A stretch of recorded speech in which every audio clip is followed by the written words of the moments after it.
যখন ওই দেখলো 240-এ আটকে গেলাম, তখন আমরা যাতে সবভাবে জিতি সব করে ইলেকশন, তার প্রকরণেই এসআইআর আনা হয়েছে। আর ভোটারদের বাদ দাও, কাদের বাদ দেবে? যেগুলো বিজেপির পক্ষে ফিট করছে না। স্যার, এসআইআর এর চূড়ান্ত তালিকা আমরা ইতিমধ্যেই পেয়ে গিয়েছি, এবং এই যে বিভিন্ন ক্ষেত্রে হয়রানি হচ্ছিল, অনেক জায়গায় আমরা দেখছি বিএলওরা লিস্টের যেটা সেটা হাতে পাওয়া মাত্রই তারা নিরাপত্তাহীনতায় ভুগছে। কারণ যাদের কোনো হিয়ারিংয়েও আসেনি, যাদের হিয়ারিংয়ের নাম আসেনি, সব কিছু ঠিক ছিল, ভোটার তারা এতদিন ধরে ভোট দিয়েছেন, তাদের নাম হঠাৎ করে বাদ চলে গেছে। এবং সবচেয়ে বড় কথা, আপনার নিজের নাম সেটাতেই, যেটা আপনি ফেসবুকে পোস্ট করেছেন, নামের পদবীর বানান ভুল, আপনার মেয়ের আবার সেখানে ঠিক আছে, এই যে ছেলে। তো এই যে এই বিষয়গুলো সাধারণ মানুষ ভোটের আগে এটা কতটা এফেক্ট ফেলতে পারে ভোটে? প্রথম কথা, যে উদ্দেশ্যে এসআইআরটা করছিল সেই উদ্দেশ্যটা ওর পারপাস সার্ভ হয়েছে। উদ্দেশ্যটা ছিল কি, আগে 52 সাল থেকে ভোটের উদ্দেশ্য ছিল ইনক্লুশন অফ দ্য ভোটার।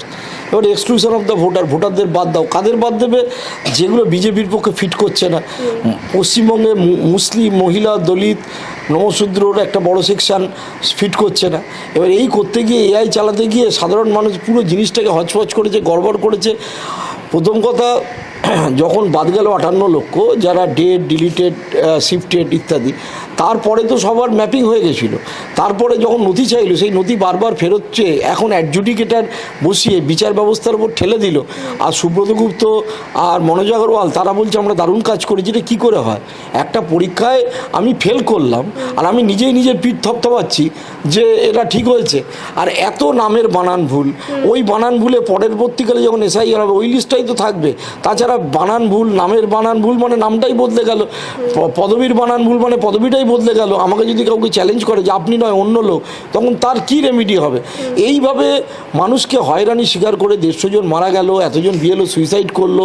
তখন বারবার এই কথা বলা হয়েছে এবং বারবার সুপ্রিম কোর্টে যেতে হয়েছে। সিপিএমের পক্ষ থেকেই যাক, মমতার পক্ষ থেকেই যাক, সুপ্রিম কোর্ট যা স্ট্রিকচার দিচ্ছে এরা পুরোটা শোনেওনি। এবং শেষ পর্যন্ত ওই 60 লক্ষকে অ্যাডজুডিকেশনের নামে একটা ঝুলিয়ে দিল। যে 5 লক্ষকে বাদ দিয়েছে, প্রচুর আমার পরিচিত একাধিক লোক, তাদের উইথ নো ফল্ট 27 সালের আগে জন্ম, সমস্ত ঠিক ফিল আপ করেছে, তাদের নাম ডিলিট হয়েছে, বিধায়কের নাম ডিলিট হয়েছে, কাউন্সিলরের নাম ডিলিট হয়েছে, বিএলওর নাম ডিলিট হয়েছে, বিডিওর নাম ডিলিট হয়েছে। ভাবা যাচ্ছে না, মানে এই এক্সারসাইজ, এত ফল্টি এক্সারসাইজ নিয়ে তারা তালি বাজাচ্ছে এবং বিজেপি বলছে ঠিক করেছে, আর কিছু কোট অ্যান্ড কোট দালাল সাংবাদিক সেটাকে বৈধতা দিচ্ছে। ভাবতে লজ্জা লাগে আমার প্রফেশনের কিছু লোক, তারা এইরকমভাবে সমর্থন করছে। এটার পরে ভোট কি তাহলে ঠিকঠাকভাবে হবে? কারণ যাদের নাম বাদ গেল তারা এটা নিয়ে তো খুব স্বাভাবিক তাদের ক্ষোভ দেখাবে, বা আপনারই তো নাম বাদ গেছে, আপনি এর পরবর্তী পদক্ষেপ? আমার তো টাইটেল অদ্ভুতভাবে, আমার আচারিয়াটা যে কোথা থেকে এলো কেউ জানে না। প্রথম বলছে বিএলওরা বাদ দিয়েছে কিছু লোক। আমার এ পর্যন্ত 2.5 লাখ লোক ফেসবুকে দেখেছে, দেখলাম আমার পেজ এবং প্রোফাইল থেকে। তার মধ্যে কয়েকজন বলছে আরে বিএলও তো কিছুই করেনি, ও তো ফর্মটাকে জাস্ট আপলোড করেছে।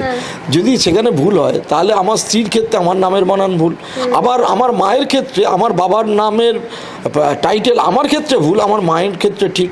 আমার টাইটেল আমার ক্ষেত্রে ভুল, কিন্তু আমার ছেলেরা, 2 ছেলে যখন তাদের বাবার নাম দেখাচ্ছে টাইটেল ঠিক, তাহলে তো আমার মনে হচ্ছে আমি এসআইআর নিয়ে প্রশ্ন তুলেছিলাম বলে। আমি যদি আজকে বলি এর পেছনে অত্যন্ত সুনিয়োজিত ষড়যন্ত্র করে আমার টাইটেলটা বদলে দেওয়া হয়েছে, তো সেটা তো নিশ্চয়ই মান্যতা পাওয়া উচিত। ঠিক এই রকম হাজার হাজার নয় লাখ লাখ মানুষের হয়রানি। আমার ইনকাম ট্যাক্সের একজন রেভিনিউ সার্ভিস অফিসার, তার ওই রকম হয়েছে, চূড়ান্ত হয়রানি। পাসপোর্ট জমা দিয়েছে লোকে, তাদের হয়নি, তাদের চূড়ান্ত হয়রানি। এই রকম যে কত মানুষের যে হয়েছে ভাবা যায় না। মানে এরপর তো হচ্ছে 60 লক্ষ অ্যাডজুডিকেশন, এবং সেটাতে নদিয়া, এই পার্ট মালদা, মুর্শিদাবাদ, যেভাবে ভোটারদের র্যান্ডাম, মানে 1টা গ্রাম হিন্দু 1টা গ্রাম মুসলমান, হিন্দুদের মধ্যে 10% লোককে বলা হচ্ছে লজিক্যাল ডিসক্রিপেন্সি, মুসলিমদের এদের 85%কে বলে দেওয়া হচ্ছে। তাদের এই অল্প কদিনেরই 500 লোক দিয়ে নাম আদৌ উঠবে কি না, কারণ ইলেকশনের ডিক্লেয়ার হয়ে যাবে কিছুদিনের মধ্যেই, তারপর নমিনেশন ফিল আপ শুরু হবে। তার মধ্যে বেশ কয়েক লক্ষ লোক তো আর হবেই না, তারা তো ভোট দিতেই পারবে না। এই রকম একটা পদ্ধতি করার জন্য এত দ্রুততা করেছিলেন, তার মানে আপনাদের যে উদ্দেশ্য ছিল সেই উদ্দেশ্য অত্যন্ত স্পষ্ট হয়ে হয়ে গেছে। মেন স্ট্রিম মিডিয়ার একটা বড় অংশ এটাকে সমর্থন করছিল। এখন তারা, আমার ভালো লেগেছে দেখে, আমার পূর্বতন আমি যে দুটো সংবাদপত্রে কাজ করেছি, বর্তমান এবং আনন্দবাজার পত্রিকা, তারা দুজনরাই বাংলার সর্বাধিক প্রচলিত দৈনিক, তারা এই ব্যাপারটা ধরেছে এবং সরব হয়েছে। কিন্তু এখন ইলেকট্রনিক্স চ্যানেলের অনেকের ঘুম ভাঙেনি, কারণ তারা বিজেপির টাকায় চলে বা তারা রেজিম চেঞ্জ করতে চায়। যেভাবে ডোনাল্ড ট্রাম্প, আমরা দেখলাম ভেনেজুয়েলার মাদুরাকে তুলে এনে রেজিম চেঞ্জ করতে চায়, একেবারে বম্বিং করে আমাদের খেমেইনিকে মেরে রেজিম চেঞ্জ করতে চায়। তো এই রেজিম চেঞ্জের সাথে এখানকার মিডিয়ার এক অংশ যুক্ত, কিছু ধান্দাবাজ সাংবাদিক যুক্ত, কিছু পলিটিক্যাল পার্টি যুক্ত, এবং সেই রেজিম চেঞ্জের যে পার্ট, কৌশল, সেটাই এসআইআর। আমি বিহারে গিয়ে এটা স্পষ্ট হয়েছিলাম, বিহারে ভোটে ঘুরে আমি দেখতে পেয়েছি। এবং ছবি, এরপর তো এখনও খেলা শেষ হয়নি, আপনি জানেন না আপনার কি ছবি হয়েছে। আমি বিহারে গিয়ে ভয়ঙ্কর কাণ্ড দেখেছি, গ্রামে ছবি মিলছে না বলে দলিত, মহিলা, গরিব গুবড়ো, ওবিসি, মূলত যারা ইন্ডিয়া ব্লকের ভোটার বা আরজেডি বা কংগ্রেসের ভোটার, তারা দলে দলে ফিরে আসতে বাধ্য হয়েছে। সেই খেলা তো এরপর শুরু হবে। মানুষগুলো তো ভোট দিতে পারবে না, পারেনি। এটা পশ্চিমবঙ্গেও হবে, অপেক্ষা করুন ভোটের দিন কি হবে। এর দুটো পদ্ধতি, একটা ক্ষুব্ধ মানুষ রাস্তায় নামবে, ল অ্যান্ড অর্ডার বিগড়াবে, এটা ইলেকশন কমিশন আগেই অ্যাপ্রিহেন্ড করেছে, করেই তারা এত সেন্ট্রাল ফোর্সেস এনেছে। এখন তো সেন্ট্রাল ফোর্স পাঠানোর তো কারো যৌতিকতাই নেই, ক্ষমতাই নেই, কেন আনলো? এক। দু নম্বর হচ্ছে যে কত বাদ যাবে এই হিসাব তৃণমূলের কাছেও নেই। বিজেপি উল্লেসিত, কারণ তারা প্রথমে দেখে নিয়েছিল 58 লাখে একটাও রোহিঙ্গা যখন পেল না, এবং কালকেও যখন আমি দেখলাম শনিবারে প্রেস কনফারেন্সে জিজ্ঞেস করা হচ্ছে কত রোহিঙ্গা, তখন অদ্ভুতভাবে আমাদের যিনি সিও মনোজ আগরওয়াল বলছে সেটা দেখা আমাদের কাজ না। তাহলে এত মিথ্যে কথা বলছিলেন কেন? রোহিঙ্গা তাড়ানোটাই তো মূল উদ্দেশ্য ছিল। রোহিঙ্গা বাংলাদেশি, কোথায় বাংলাদেশি, কোথায় রোহিঙ্গা? এখনও মিথ্যে কথা বলছেন। মালদা মুর্শিদাবাদের বাংলাদেশি বলে ম্যানম্যাপড হয়েছে। এই ভ্রম, এই ভ্রান্তি আপনারা মানুষের মধ্যে মিথ্যে কথা বলে সৃষ্টি করেছেন, এবং এটা আমি গত 4 মাস ধরে এক নাগাড়ে বলে চলেছি। এবং সবচেয়ে বড় কথা, এরপরে আসবে নাগরিকত্ব, কারণ এখানেই বলা হচ্ছে নাগরিক না হলে ভোটার নয়, তাহলে যে ভোটার সেই নাগরিক। তারপরে এনআরসি হবে, এনআরসির পরে প্রথম কথা পপুলেশন কত, সেটাই তো দেখা হয়নি। এই গোটাটাই ষড়যন্ত্রের একটা বৃহৎ ষড়যন্ত্রের অংশ। এবং এই যে গরিব মানুষ যাদের এই ধরুন কারোর নামের পদবি ভুল, কারোর নাম ভুল, কারোর ছবি ভুল, তো তারা তো, তাদের কাছে যে সামর্থ্যটা নেই যে তারা কোর্টে যাবে, এর বিরুদ্ধে ব্যবস্থা নেবে, তো তারা এখন কি করবে? জানি না কি করবে, মানে কারণ যোগেন্দ্র যাদব মামলা করেছিলেন আগের ক্ষেত্রে, মহুয়া মৈত্র যারা মামলা করেছিলেন, মামলাকারীদের সাথে আমার কথা হয়েছিল, তারা জানেন না যে শেষ পর্যন্ত মামলার কবে নিষ্পত্তি হবে। দোলা সেন এক্ষেত্রে মামলা করেছে, দোলা বলছে আমি নিজেও জানি না, পরপর যেরকম স্ট্রিকচার দিচ্ছে আমরা কিছুটা রিলিফ পাচ্ছি, শেষ পর্যন্ত কি হবে। সব মামলা করে যে রিলিফ হবে মনে হচ্ছে না, কিন্তু এটা একটা সুনিয়োজিত একটা পরিকল্পনা, এটা পরিষ্কার বোঝা যাচ্ছে।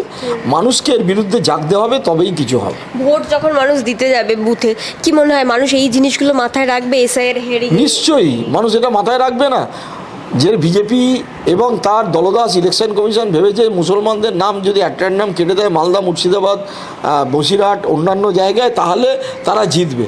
তো বাকিরা তা তো জানমালের খাতে, বুঝতেই পারছে ওর কাজে কাটছে, কাল আমারও কাটবে, তারা ভোট করবে, তাহলে তো বিজেপির একটা বড় অংশের ভোট চলে যাবে না, দেবে না। এবং প্লাস হচ্ছে হিন্দুদের একটা সেকশন যারা এই হ্যারাসমেন্ট হয়েছে, ভোট কাটা যাচ্ছে, তারাও বিজেপির পক্ষে অতটা ভোট দেবে না। ফলে আলটিমেটলি যে এন্ড অফ দ্য ডে যে বিজেপি খুব গেনার হবে বলে আমার আপাতত মনে হচ্ছে না। এবার অনুপুঙ্খভাবে প্রত্যেকটা বিধানসভা কেন্দ্রের কি ডেমোগ্রাফিক্যাল চেঞ্জ করিয়েছে সেইটাকে না বোঝা পর্যন্ত কিন্তু সুনিশ্চিত হওয়া যাচ্ছে। তার মানে সার্বিকভাবে তৃণমূল কংগ্রেসের কাছে এটা একটা তো প্লাস পয়েন্ট বলা যায়। কিছুটা প্লাস পয়েন্টটা আছে, তৃণমূল এমনিও এগিয়ে ছিল, কিন্তু সেইটাকে নাকার করে বিজেপি দেখলো যে ফ্রি অ্যান্ড ফেয়ার ইলেকশন করে জিততে পারবো না। তৃণমূলের অনেক দুর্নীতি আছে, অনেক ব্যাগেজ আছে, অনেক বিষয় আছে, কিন্তু সামান্য আদার্স পপুলার ম্যান্ডেটটা তাদের সাথেই যাচ্ছে। তো সেটা এসআইআরের মাধ্যমে করা হচ্ছে। এবং অনেক লোক বলবেন যে অন্য রাজ্যে তো হচ্ছে না, আর যেখানে বিরোধী দল আছে তারা করতেই পারছে না, এখানে শাসক দল আছে তারাই পাচ্ছে না, যাদের আন্ডারে এসডিও, বিডিও, ডিএমরা কাজ করে, মমতা বন্দ্যোপাধ্যায় তাদের নাম ধরে চেনেন, সেখানেই তিনি কিছু করাতে পারছেন না, কারণ ইলেকশন কমিশন এমন ভয় দেখাচ্ছে, সাসপেন্ড করছে। তারা অন্য রাজ্যে কী করবে? গুজরাটে এমন করে ভোটার তালিকা তৈরি করেছে, আমি একাধিক গুজরাটের যারা পর্যবেক্ষক বলছিলাম যে আর কোনো দিন গুজরাটে কোনো বিরোধী দল 10টার বেশি আসনই পাবে না, এবার ধরে ধরে ধরে ধরে কেটেছে। এখানেও সেই চেষ্টাই হয়েছে। এখানেও সারা দেশেই সেই চেষ্টা, সারা দেশেই সেই চেষ্টা। যখন ওই দেখলো 240-এ আটকে গেলাম, তখন আমরা যাতে সবভাবে জিতি সব করে ইলেকশন, তার প্রকরণেই এসআইআর আনা হয়েছে। এবং এসআইআর আনার জন্য কোনো মিটিংও হয়নি, কিছুই হয়নি, সেটা তো পরিষ্কার হয়ে গেছে। তো এই ক্ষেত্রে এই যে আপনি যেটা বললেন যে সুপ্রিম কোর্টে এই যে বাম আইনজীবী তাদের একটা অংশ গিয়েছিল মোস্তারি বানুকে সাথে নিয়ে, তো বামেরা যায়নি, বামেদের আইনজীবীরা গিয়েছিল, তো গিয়েও তো তাদের এখানে তো তাহলে কোনো প্লাস পয়েন্ট আসলো না, কারোরই কোনো প্লাস পয়েন্ট হচ্ছে না। তবু দেখুন, মোস্তারি বানুর নাম তো কেউ জানে না। মমতা ব্যানার্জি মুখ্যমন্ত্রী বলে হাইলাইটেড হয়েছে, মোস্তারি বানুর কেসের সাথে কেউ কেস করলে তো অ্যাডেড হয়ই। এটা নিয়ে সিপিএম যেভাবে প্রচার চালাচ্ছে, ঠিক আছে, তাদের ক্রেডিট আছে, সে যেই করুক না কেন, কিন্তু আলটিমেটলি কিছু কিছু রিলিফ হয়েছে, একদম হয়নি। তাহলে তো ওই বুথে বুথে যে তালিকা প্রথমে বাদ গেল ঝোলানোর, তারপরে আবার কোর্টের হস্তক্ষেপ, কিন্তু ঘটনা হচ্ছে তাতে যে সামগ্রিকভাবে মানুষ যে পরিত্রাণ পেল, আমরা যে নিশ্চিন্ত হতে পারলাম, তা তো নয় আজকে দেখা যাচ্ছে। এবং যত এই পাবলিশ হবে, প্রত্যেকে তার ইন্ডিভিজুয়াল তো এখনও খুলছে, অনেকে গ্রামের লোকের হাতে হাতে তো আর মোবাইল নেই যে তারা খুলতে পারবে। যখন পলিটিক্যাল পার্টির লোকেরা খুলবে, দেখবে এই পার্টির এদের নাম্বার নেই, এর নাম্বার, তখন অসন্তোষ এবং গণ্ডগোল বাড়তে শুরু করবে। এবং এর আগে আমরা দেখেছিলাম যে যখন খসড়া তালিকা বেরোলো, তখনও মানুষ নিরাপত্তাহীনতায় আত্মহত্যা করতে দেখেছিলাম অনেকেই। এখানে অনেক আত্মহত্যা শব্দটা ইউটিউবে বলা উচিত নয়, কিন্তু মানসিকভাবে তো অনেকেই অনেক রকম ডিপ্রাইভ হয়ে যাবে। আমি তো কালকে অত্যন্ত রাগ হয়েছে আমার এই বয়সে এসে। সবচেয়ে বড় কথা, আজ আমার বয়স কেন তুমি 6 মাস 7 মাস বেশি দেখাবে? মানে এটাও তো অনেকের ক্ষেত্রে, আরে এরা লাখ লাখ লোকের ক্ষেত্রে হয়েছে। কি দিয়ে, কি যোগ্যতায় তুমি করেছো? এটা কি তার মানে কোথাও গিয়ে এই যে যারা বিএলও হচ্ছে তারা কোন দলের, এই বিয়ে, এটা মিথ্যে কথা বলছে কিছু লোক, এটা মিথ্যে কথা বলছে সজল ঘোষ, সুকান্ত, এরা। আমি একদম স্পেসিফিক্যালি বলছি বিএলওরা কী করেছে। বিএলওদের হাতে যে তথ্য দিয়েছে, সে তো ওইটাকে ছবি সমেত আপলোড করতে, কি টাইপ করেছে নাকি? করেনি তো। তাহলে বিএলও ভুল করেছে। বিএলওরা তো বলছে আমাদের তো যা দিয়েছে আমরা সেটাকে স্ক্যান করে আপলোড করেছি। আর এমন না যে ফর্ম ফিল আপ করেছে, না, যার ফর্ম সে না, মিথ্যে কথা বলছে। ওই জন্য কালকে অদ্ভুতভাবে সুকৌশলে শনিবার দিনকে বললো না যে এখন যারা ভুল করেছে এআরও বা এদের বিরুদ্ধে ব্যবস্থা। বিএলওর কথা তো বলেনি। বিএলওদের তো কিছু করণীয় নেই রে বাবা। বিএলওরা ওই নথি তোলা ছাড়া কিছু করণীয় নেই। বিএলওরা নিজেরাই আশ্চর্য হয়ে যাচ্ছে যে সব বাড়ি বাড়ি নথি নিয়ে করার পরে তাদের নাম বাদ। প্রচুর বিএলও বলছে আমারই নাম বাদ। আমি অন্তত 4-5টা বিএলওকে বলতে শুনলাম। তো তাদের অবস্থা তো এইরকম। আমাদের চিফ সেক্রেটারি নন্দিনী চক্রবর্তীকেই দেখছি, তাকেই 4 বার ধরে ডাক করাচ্ছে। আমি জানি না এর উদ্দেশ্য একরকম। এখন বাংলার সচেতন মানুষ যদি এই বদমাইশিটা না ধরতে পারে এবং না ধরে সামগ্রিকভাবে অন্তত কোনো রায় দেয়, তো এর পরবর্তীকালে যদি বিজেপি শাসন ক্ষমতায় আসে কখনো, তাহলে পশ্চিমবঙ্গের একদম অর্ধেক মানুষের নাম ধরে ধরে বাদ দিয়ে দেবে, বুথ ওয়ারি সমীক্ষা করে বাদ দেবে। সুতরাং মানুষের এই ব্যাপারে সচেতন থাকা উচিত।